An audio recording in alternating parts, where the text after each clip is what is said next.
ਇਹ ਜਨਾਬ ਹਾੜਾਂ ਨੇ ਕੱਸ ਨੇ ਮਕਾਮ ਉੱਪਰ ਅਸਾਂ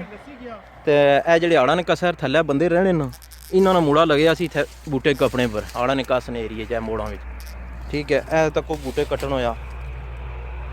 ये जेह्ड़े खोतियां पर बेचने ना ये वो बूटे कट्टी ते साढ़े बेचने ते इस एरिए जंगलात असां लाना चाहने ये तक ही एक कपड़े पे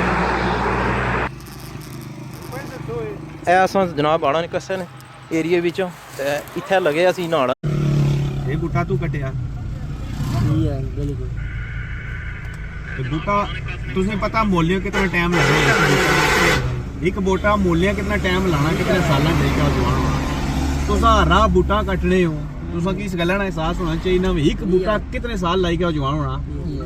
ते जे तुसा वो बूटे कटसो तो तुसा कुछ ना दुश्मनी करने पे लगे हुए अपने नाल भी करने हो साढ़े बच्चियां नाल भी करने हो तुसा ना काम है बूटे नहीं